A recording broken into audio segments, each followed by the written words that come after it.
Well, it's Sunday afternoon and we're back to work. I'm getting ready to remove the leveler spacer tabs, clean up that mess, and then go ahead and get set up and ready to finish up the rest of the tile. Let me show you a few things here.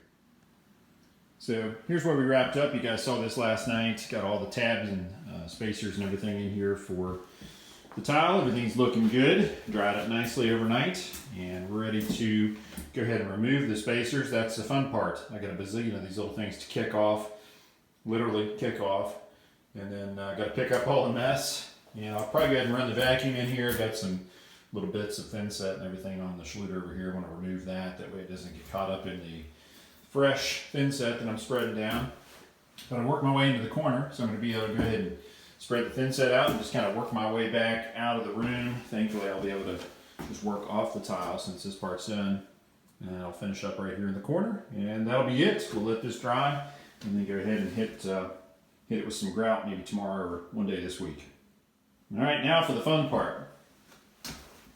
So you literally just kick these things off. I mean, it's that simple. I've tried using a hammer, rubber mallet, but you know what? It's just easier to use your foot. It's strangely satisfying. I don't know what it is, but if you kick it correctly, they just pop right off.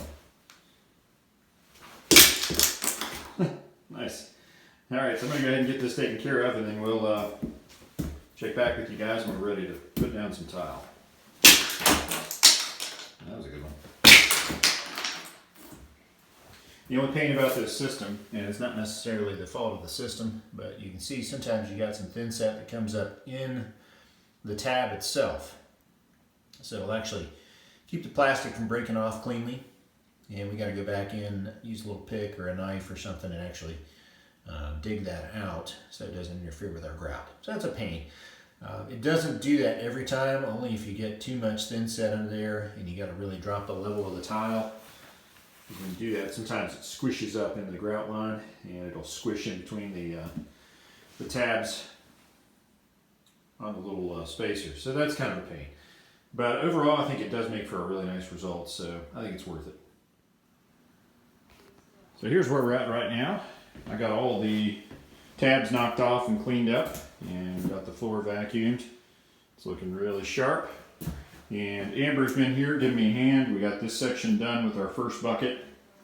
And I'm going to mix the second one, and I'm hoping that we will finish it with the second bucket because it does neck down here. It's only about 2 feet. So that'll be 2.5 tiles or so, maybe 3. Let's see, we got 8-inch tile. Yeah, so roughly 3 tiles across there. So that should go fairly quickly, fingers crossed. No big issues. Working with a dry edge is always a little difficult. You got to kind of, get just the right amount of mortar combed out and just the right amount of back butter to get them level. So I did have to pull a few tiles out to level them up with the ones that were dried in. So that's a little bit of a hassle, but no big deal. We're getting it knocked out. Hopefully this last bucket will do, and we can wrap up for the evening.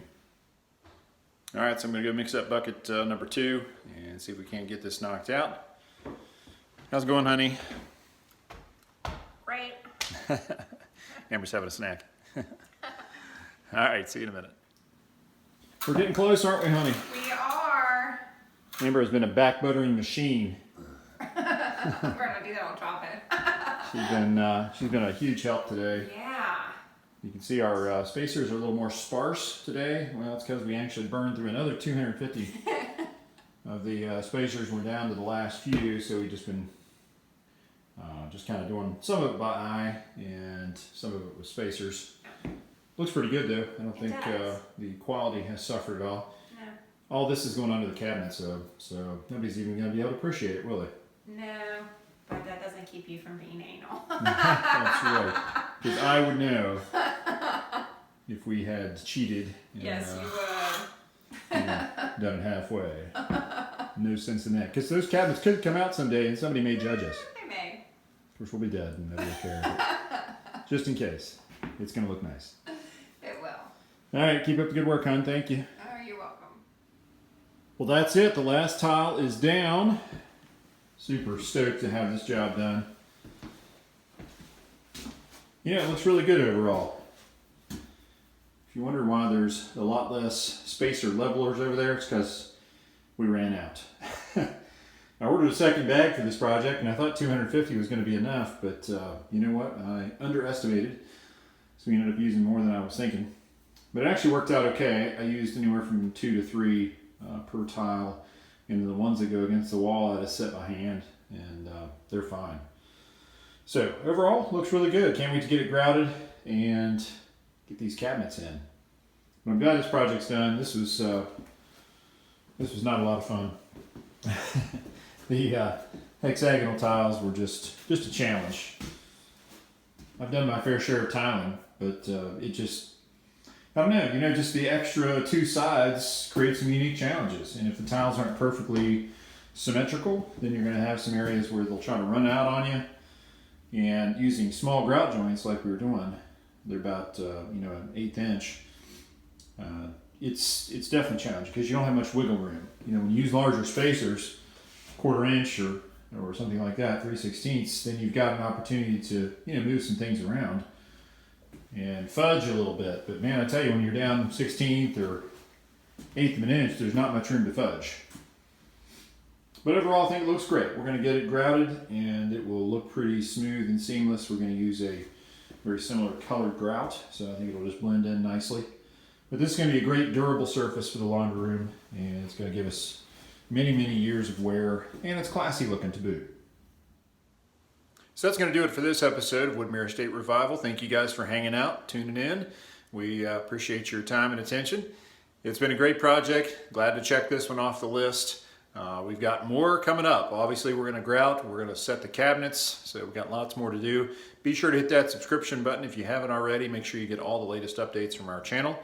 And also, give us a like if you would, please. Go down below if you got any comments or questions. Feel free to leave those. We always try to be responsive. We appreciate your comments. And as always, be sure to tell your friends, family, neighbors, strangers you meet in the subway, whoever, about Woodmere Estate Revival. We're having fun making this channel and sharing all these videos with everybody. It's been a great project. Lots more to come though, so keep tuning back in. We'll have more for you real soon. Thanks. Bye-bye.